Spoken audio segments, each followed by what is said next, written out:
Τι είναι αυτό που πρέπει να γίνει και δεν γίνεται? Κοιτάξτε, άκουσα τον κύριο Δασκαλόπουλο, τον πρόεδρο του ΣΕΒ, πρόσφατα να αναφέρεται στο μνημόνιο ως ένα business plan, ως ένα επιχειρηματικό σχέδιο. Το 2009, αν η Ελλάδα ήταν επιχείρηση, θα είχε κλείσει. Κανένα επιχειρηματικό σχέδιο, κανένα business plan δεν μπορεί να βγάλει την Ελλάδα από την κρίση, όταν ιδίως σε μια περίοδο που έχουμε μια διπλή κρίση χρέους ύφεσης. Η μόνη λύση σε μια τέτοια περίοδο είναι πολιτική. Δεν μπορεί να είναι ούτε επιχειρηματική ούτε τεχνοκρατική.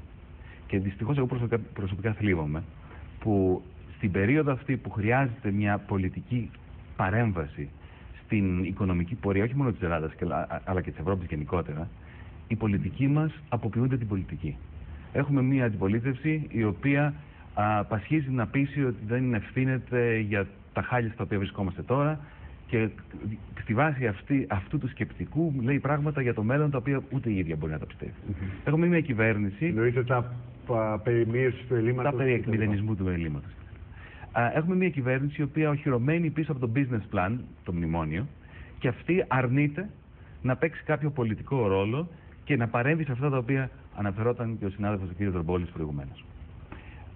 Επιτέλους, πρέπει κάποια στιγμή να συνειδητοποιήσουμε ότι η πολιτική πρέπει να ασκήσει πολιτική σε ελληνικό επίπεδο και σε ευρωπαϊκό επίπεδο. Και θα είμαι πάρα πολύ συγκεκριμένος στην απάντηση που σας δίνω. Ναι.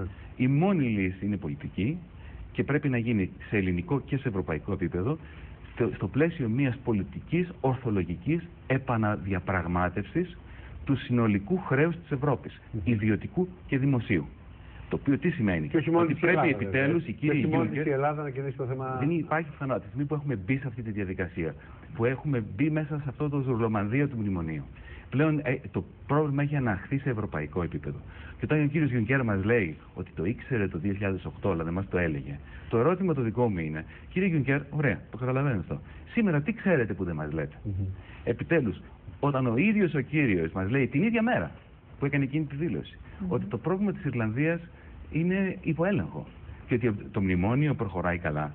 Αυτό τι είναι? Είναι μια συνωμοσία σιωπής για το πραγματικό έλλειμμα στην Ευρώπη, που είναι η πολιτική παρέμβαση σε μια κρίση που δεν μπορεί να λυθεί με απλά τεχνοκρατικά και λογιστικά τερτύπια. Μου κάνει εντύπωση το εξής. Αυτή τη στιγμή είναι περίπου ένας πόλεμος νομισμάτων σε εξέλιξη. Δηλαδή, πιέζουν την Κίνα να τιμήσει το νομισμά της, λέει η Κίνα, για εγώ θα το κρατήσω χαμηλά. Η Ιαπωνία επίσης, η αγωνία της είναι να μείνει χαμηλά το γεν.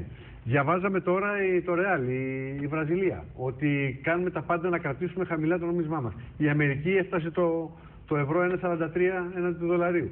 Και η μόνη που είναι με τα χέρια ψηλά στον τοίχο είναι η Ευρωπαϊκή Ένωση, η οποία δεν μπορεί να ασκήσει πολιτική για το ίδιο της το νόμισμα. Όλοι οι άλλοι μπορούν, οι ανταγωνιστές της Ευρωπαϊκής Ένωσης. Η Ευρώπη, έτσι όπως είναι δομημένη σήμερα, δεν μπορεί να κάνει τίποτα. Είναι μια γερασμένη κυρία. Κοιτάξτε, εγώ θεωρώ ότι θέτεται το βασικό πρόβλημα αυτή τη στιγμή. Μετά το 29 το μεγάλο κράχ, τι συνέβη?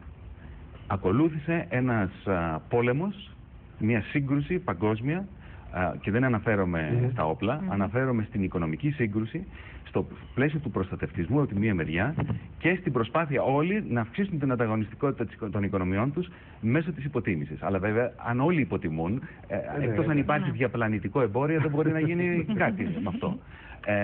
Βλέπουμε ακριβώς το ίδιο πράγμα τώρα. Το πρόβλημα με την Ευρώπη δεν είναι ότι δεν μπορεί να ασκήσει πολιτική.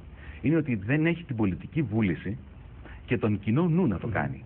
Μια χαρά μπορεί να ασκήσει πολιτική. Υπάρχουν και αντικρώμενα συμφέροντα μέσα στους κόρπους της Ευρώπης. Αν βάλετε, αν συγκρίνετε τον τρόπο με τον οποίο αντιμετωπίσει από το 2008 την παγκόσμια κρίση ο Μπερνάνκε μαζί με τον Ομπάμα και πριν ακόμα και με τον Πόλσον, από τη μία μεριά, η Κίνα, η Ινδία με την Ευρωπαϊκή Ένωση, θα καταλήξουμε σε ένα πολύ θλιβερό συμπέρασμα. Η Ευρωπαϊκή Ένωση είναι ο βασικός ένοχος όσο αφορά την αδυναμία της και την έλλειψη ενδιαφέροντος από το διευθυντήριό της να συμμετάσχει σε αυτή την προσπάθεια. Είμαστε, αν θέλετε, η μαύρη τρύπα της παγκόσμιας οικονομίας. Αν βάλουμε μια τελεία στο κομμάτι αυτό για να εξειδικεύσουμε λιγάκι